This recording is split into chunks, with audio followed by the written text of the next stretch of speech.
Bienvenidas y bienvenidos. En esta cápsula vamos a hablar de algo que forma parte del núcleo de nuestro quehacer hospitalario, la evaluación fonoaudiológica en el contexto hospitalario. Y quiero partir con una pregunta que me parece fundamental. ¿Qué significa evaluar bien a una persona que está hospitalizada?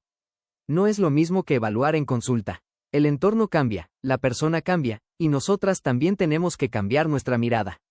A lo largo de esta cápsula vamos a recorrer juntas los dominios de la evaluación fonoaudiológica en hospitalizados: voz, habla, lenguaje, comunicación y deglución. No como compartimentos estancos, sino como dimensiones que muchas veces se superponen y se afectan mutuamente. Antes de entrar a los dominios específicos, necesito que pensemos en el contexto como una variable clínica real, no solo como un telón de fondo. Una persona hospitalizada está en un estado de vulnerabilidad fisiológica, emocional y comunicativa. Puede estar bajo efectos de sedación, analgesia, ciclos de sueño alterados, fatiga, dolor o disnea.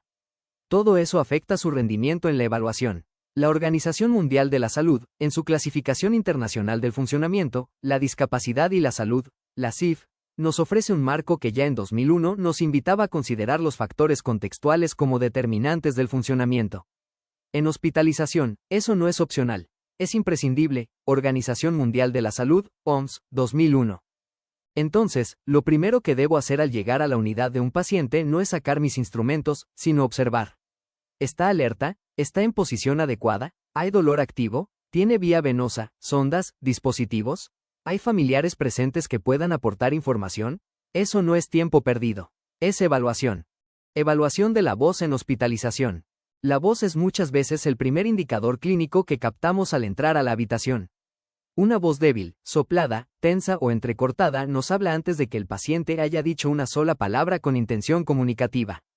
En hospitalización, las alteraciones vocales más frecuentes tienen que ver con injuria laringea secundaria a intubación orotraqueal, paresias o parálisis de pliegues vocales por procedimientos quirúrgicos, especialmente cirugía de tiroides, columna cervical o cardiotorácica, o con condiciones neurológicas que afectan la coordinación fonorrespiratoria. La evaluación vocal en pacientes hospitalizados incluye al menos 3 dimensiones.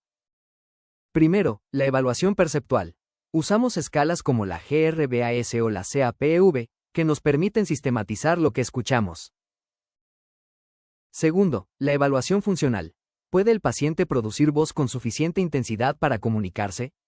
¿Puede sostener una vocal? ¿Tiene quiebre de registro? Tercero, cuando es posible y está indicado, derivamos para evaluación instrumental con nasofibrolaringoscopía o videoestroboscopía. Boone y McFarland ya en su clásico texto sobre trastornos de la voz señalaban que la evaluación perceptual bien entrenada es la herramienta más accesible y clínicamente valiosa que tiene el fonoaudiólogo. En hospitalización, muchas veces la nasofibrolaringoscopía no está disponible de inmediato. La evaluación perceptual rigurosa no es un recurso de segunda categoría. Es el estándar accesible que debemos dominar. Evaluación del habla.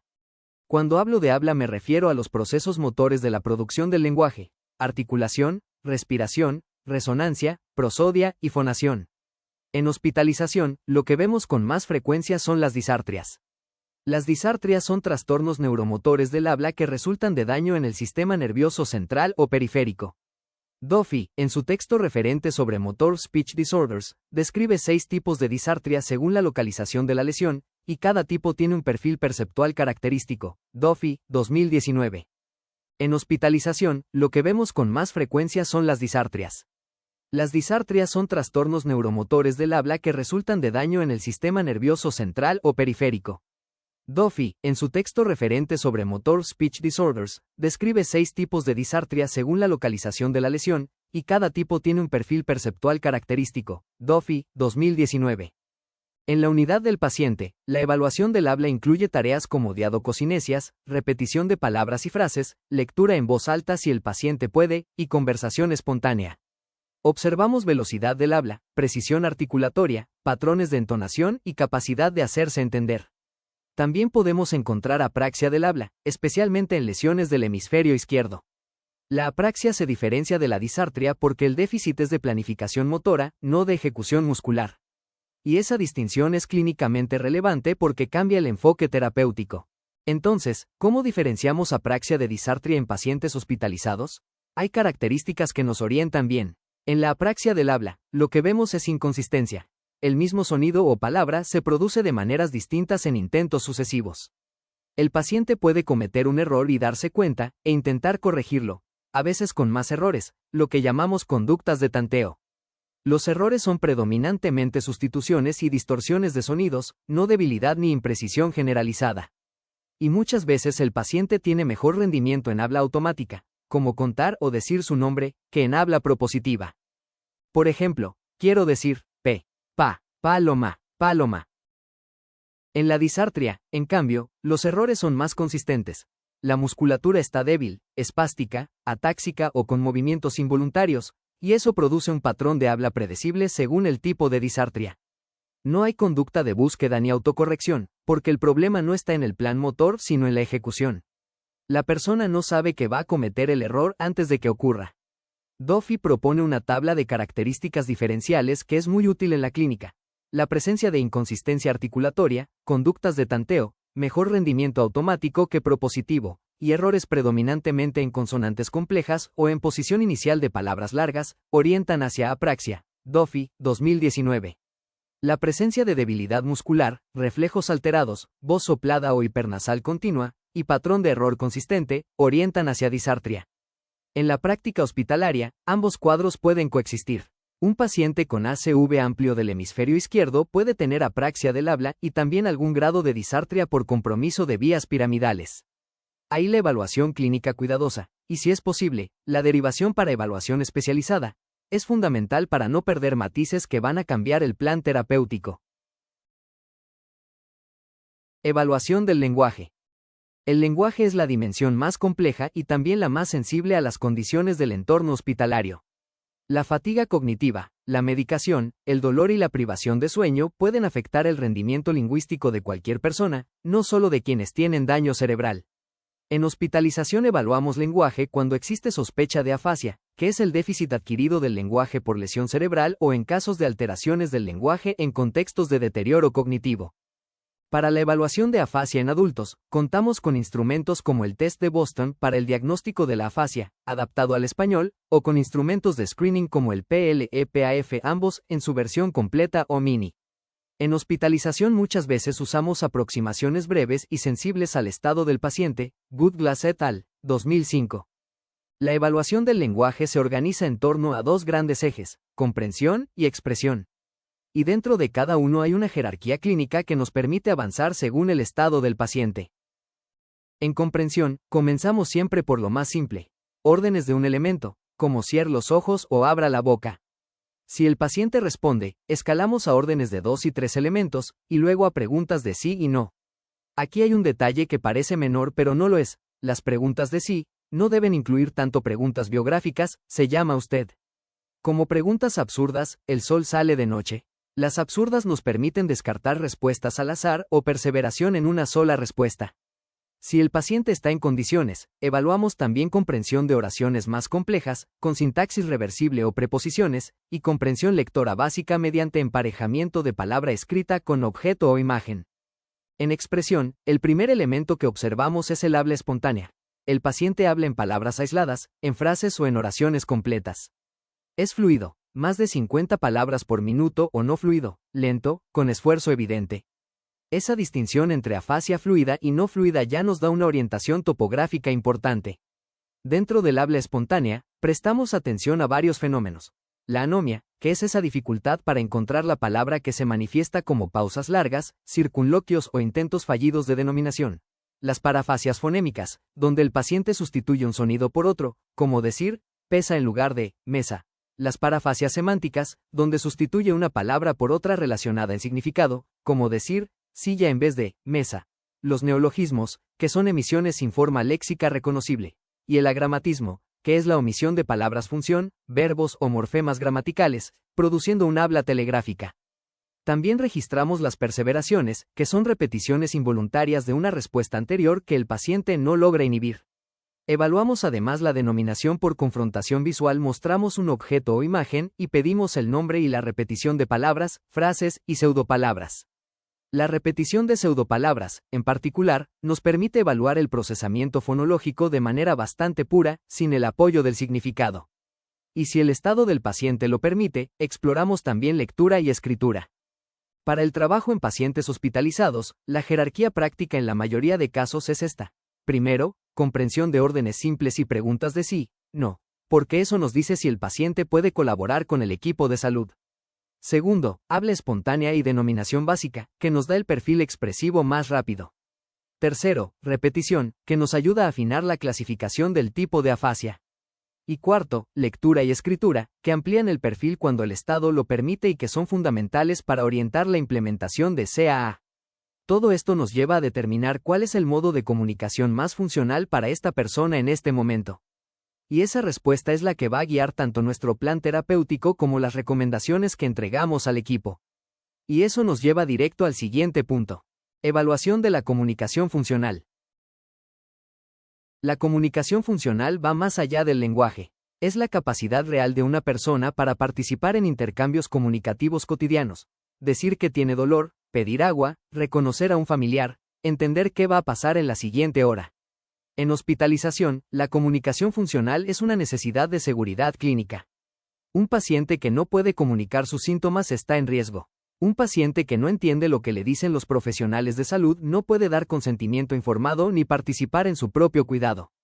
Herramientas como la Communicative Effectiveness Index, CETI, o la escala ASHAFACS nos permiten evaluar comunicación funcional de manera ecológicamente válida, Lomas et al. 1989. En casos de pacientes con impedimento severo del habla, ya sea por disartria grave, afasia no fluente o una condición neurológica avanzada, debemos evaluar la necesidad de comunicación aumentativa y alternativa. No es un recurso de último minuto, es una herramienta que implementamos temprano para preservar la comunicación de la persona. Evaluación de la deglución. Y llegamos a la deglución, que en hospitalización ocupa un lugar central en nuestro trabajo, porque la disfagia tiene consecuencias directas sobre la seguridad clínica del paciente. La disfagia en hospitalización puede ser orofaríngea o esofágica. Nosotras nos ocupamos de la orofaríngea. Sus causas más frecuentes en este contexto son el accidente cerebrovascular, las enfermedades neurodegenerativas, la injuria por intubación, las cirugías de cabeza y cuello, y el desacondicionamiento asociado a hospitalizaciones prolongadas. Clavé y colaboradores, en su trabajo seminal con el método de exploración clínica volumen-viscosidad, el MSVV, demostraron que hasta el 50% de los pacientes con ACV tienen disfagia, y que la evaluación clínica sistemática puede identificar a quienes están en riesgo de aspiración, Clavé et al. 2008. La evaluación clínica de deglución incluye historia clínica y anamnesis, evaluación de la condición oral e higiene, evaluación de la movilidad orofacial y laríngea, y la prueba de deglución con volúmenes y viscosidades progresivas, como propone el MSVV. Cuando hay señales de alarma como voz húmeda, tos, descenso de saturación, tiempo de tránsito prolongado, indicamos evaluación instrumental. Videofluoroscopía de deglución o videoendoscopía fibróptica de la deglución, la VFSS o la FES, según disponibilidad y condición del paciente. La escala de ingesta por vía oral, FOIS, de Crary y colaboradores, nos permite clasificar la funcionalidad de la alimentación del paciente y hacer seguimiento a lo largo de la hospitalización, Crary et al. 2005. La valoración clínica de la deglución se organiza en dos grandes dimensiones, la deglución no nutritiva y la deglución nutritiva. Comenzamos con la deglución no nutritiva, que corresponde a la evaluación clínica que realizamos antes de introducir alimentos. En esta instancia, el fonoaudiólogo observa una serie de parámetros estructurales y funcionales. Se evalúa el estado de conciencia del paciente, ya que es un requisito fundamental para una deglución segura. Se valora también la postura, la anatomía de las estructuras fonoarticulatorias, conocidas como EFAS, y la higiene oral. Además, se examina el control motor oral, los reflejos tusígeno y nauseoso, la respuesta motora orofaríngea, el control de saliva y secreciones, y finalmente, la elevación y excursión laríngea, que nos indica si el mecanismo de cierre laríngeo está funcionando adecuadamente. Pasamos ahora a la deglución nutritiva, en la que sí se incorporan alimentos. Esta evaluación se realiza con distintas consistencias, sólido, semisólido y líquido, permitiéndonos observar el desempeño deglutorio en condiciones más cercanas a la alimentación real del paciente. Dentro de esta evaluación, prestamos especial atención a las alteraciones en la eficacia, es decir, a si el paciente logra transportar el bolo de manera completa y eficiente. Los indicadores que buscamos son incompetencia labial, tiempo de tránsito oral prolongado, presencia de residuos orales, necesidad de degluciones múltiples para un mismo bolo, y residuos faríngeos tras la deglución. Antes de comenzar la evaluación, es importante que se preparen con anticipación todos los materiales que se requerirán. Una buena preparación garantiza que el proceso sea seguro, ordenado y efectivo. Los elementos esenciales para esta evaluación son 4. En primer lugar, el fonendoscopio, que nos permitirá realizar la auscultación cervical durante la deglución, escuchando los sonidos asociados al tránsito del bolo y detectando posibles alteraciones. En segundo lugar, los bajalenguas, herramienta fundamental para la exploración de la cavidad oral, la valoración de la anatomía de las estructuras fonoarticulatorias y la estimulación durante la evaluación clínica. En tercer lugar, el equipo de protección personal, o EPP, que debe seleccionarse según el tipo de aislamiento del paciente. Esto puede incluir mascarilla, guantes, lentes de protección y alcohol gel, entre otros. Recuerde siempre revisar las indicaciones de aislamiento en la ficha clínica antes de ingresar a la habitación. Y en cuarto lugar, el saturómetro, dispositivo que nos permite monitorear la saturación de oxígeno y la frecuencia cardíaca del paciente durante la evaluación, especialmente relevante al momento de introducir alimentos en la deglución nutritiva. Antes de iniciar, verifique que todo el material esté disponible y en buenas condiciones. Demostración de evaluación no nutritiva. Dentro de la evaluación de la deglución no nutritiva va a ser importante que se consignen en primera instancia el estado de conciencia. Debemos determinar si es un usuario que se encuentra alerta o se encuentra somnoliento producto de algún fármaco que se le haya administrado de manera previa. Además de eso, va a ser importante consignar si nuestro usuario se encuentra orientado en las 3 esferas, en tiempo, espacio, persona, a través de diversas preguntas que podemos hacer. Cuando le preguntamos acerca de la orientación en tiempo, le podemos hacer la pregunta de ¿qué día es hoy? En persona preguntamos cuál es su nombre y para saber si estamos orientados en espacio vamos a consultar en qué lugar nos encontramos. Posterior a esto va a ser importante que evaluemos los invasivos que tiene el usuario para mantener el soporte vital. Esto lo puede consultar en el módulo 1 en donde interiorizamos más acerca de los dispositivos invasivos. Por otra parte, debemos evaluar la comunicación que tiene el usuario y el seguimiento de instrucciones. Todos estos antecedentes van a ser relevantes a considerar para tomar la decisión acerca de la alimentación o no por vía oral. Otro aspecto importante a considerar es la posición de los usuarios. Idealmente vamos a estar siempre en posición semi-folder, ya que esto va a facilitar el acceso que tenemos a ellos y nos va a entregar esta postura semi-sentado que facilita el acceso a su cavidad oral y también va a ayudar a que la ingesta de comida sea más fácil para el usuario. Otra cosa a considerar es la posibilidad de cambios de posición que presenta el usuario o usuaria hospitalizado, ya que esto va a ser importante a la hora de definir alimentación por vía oral e indicar posicionamientos en los que el usuario va a alimentarse. Continuando con la evaluación de la deglución no nutritiva, ahora vamos a valorar la vía aérea del usuario. Para eso vamos a ponernos el fonendoscopio y a localizar la laringe en el cuello. Es importante siempre tener en cuenta que para poder localizar la zona de la laringe vamos a intentar ubicar en la zona media la escotadura del cartílago tiroides. Una vez que yo localizo la escotadura, con mis 2 dedos voy a palpar a los lados las alas del cartílago tiroides y es en ellas en donde yo voy a posicionar el fonendoscopio. Es importante tener en cuenta que acá lo que usted está buscando es la ausencia o presencia de sonidos agregados a la respiración. En caso de que hayan sonidos, lo que vamos a hacer es consignar qué tipos de sonidos estamos percibiendo. Una vez finalizada esta revisión acerca de los sonidos que se pueden encontrar en la zona de la vía aérea, vamos a evaluar la deglución de saliva, ¿ya? Vamos a hacer el mismo procedimiento, voy a ubicar escotadura de cartílago tiroides y con mi dedo medio voy a mantenerme apoyada ahí y el dedo índice lo voy a poner en la zona del mentón más o menos, ¿sí? Entonces le vamos a pedir a don Martín, si es que es un usuario cooperador, que nos trague saliva.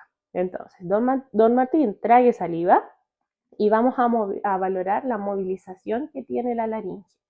En este momento lo que usted está observando es la excursión iolaringe que presenta la persona y esto va a ser un indicativo para saber cuánta fuerza o no tiene la musculatura suprayoidea para poder facilitar el cierre de la vía aérea al tragar y es un factor de predicción de seguridad en la alimentación posteriormente.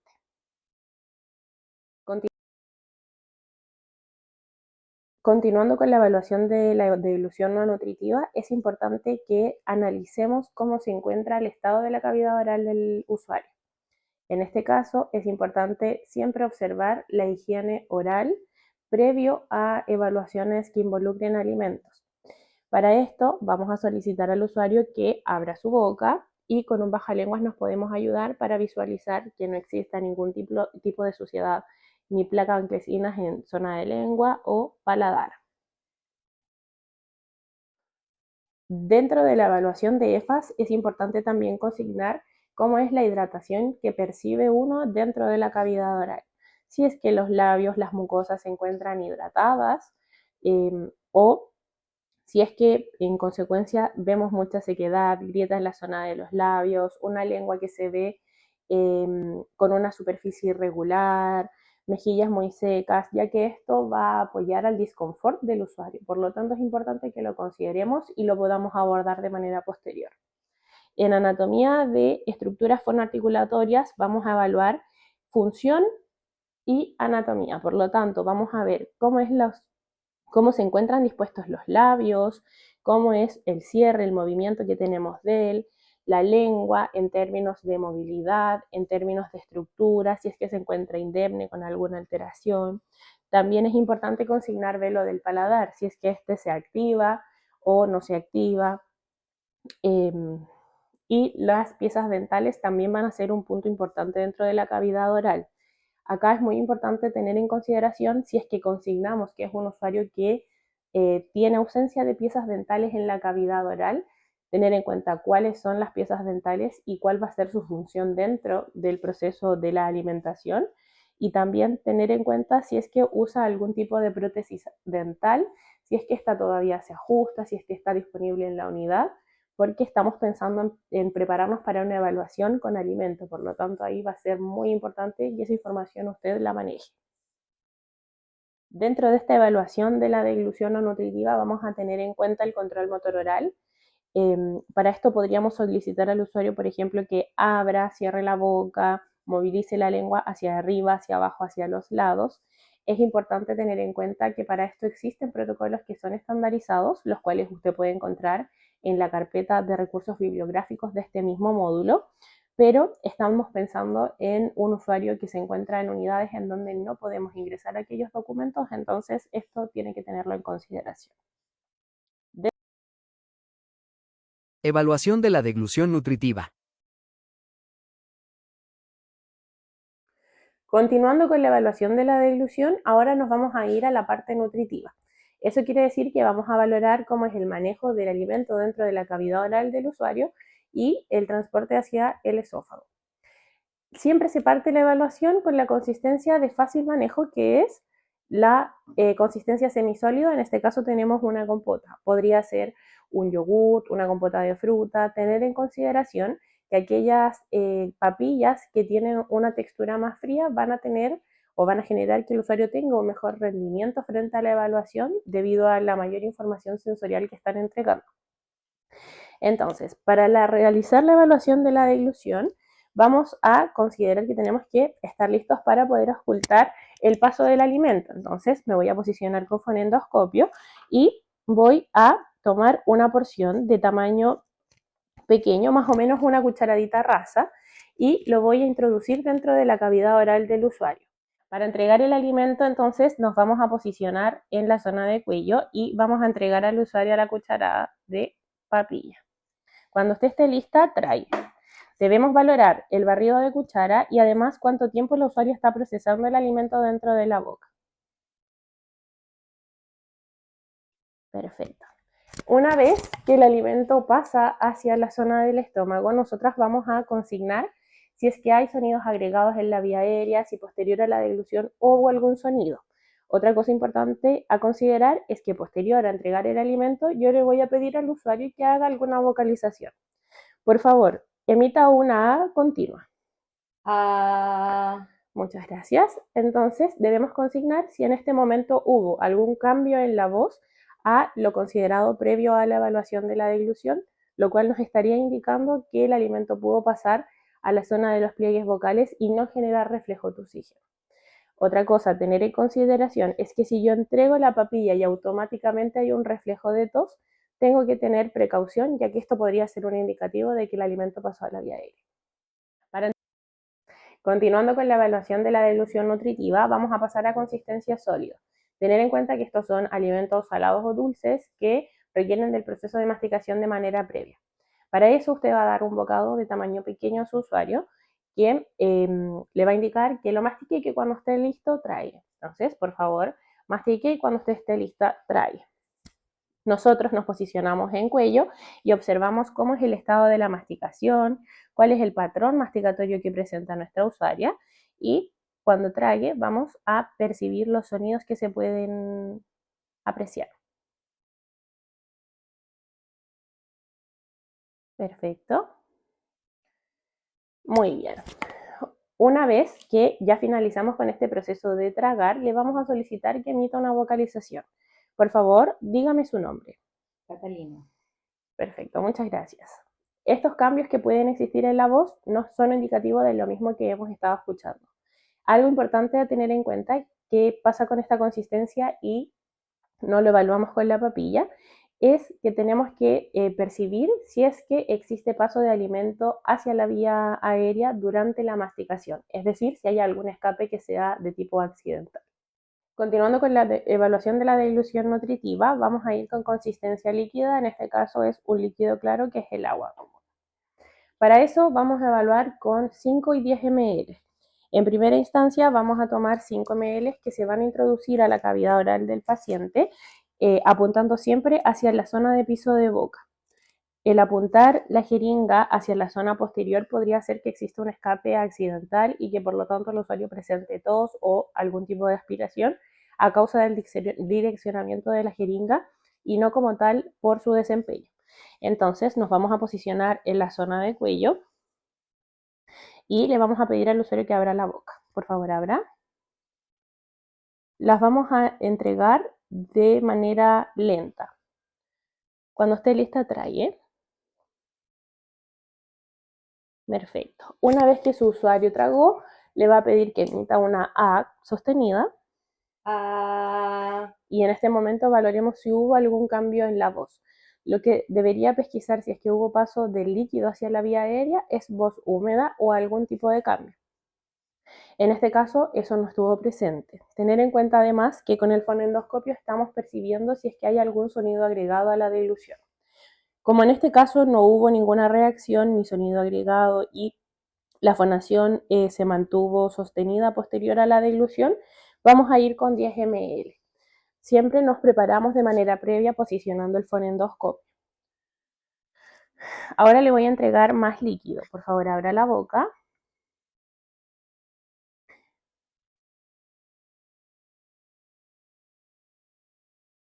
Cuando esté lista, trague. Perfecto. Dígame su nombre. Catalina. Muy bien. Tener en cuenta que cambios en la voz, la presencia de sonidos durante la dilución y cambios en la saturación podrían ser un indicativo de que el usuario no maneja esa cantidad de líquido y por lo tanto algo a considerar a la hora de hacer indicaciones posteriormente para la alimentación. Entonces, para cerrar esta cápsula, debemos quedarnos con 3 ideas centrales. La primera, en hospitalización, el contexto es clínico. El entorno, el estado del paciente, sus dispositivos y su historia reciente son parte de la evaluación. La segunda, la evaluación fonoaudiológica es integrada. Voz, habla, lenguaje, comunicación y deglución no son dominios que se evalúan en paralelo sin comunicarse, se informan mutuamente. Y la tercera, nuestra evaluación tiene impacto directo en la seguridad clínica, la toma de decisiones del equipo y la calidad de vida de la persona hospitalizada. Eso nos exige rigor, sensibilidad clínica y actualización permanente. Nos vemos en la siguiente cápsula, donde vamos a entrar de lleno en la evaluación e intervención en deglución para pacientes con traqueostomía y ventilación mecánica.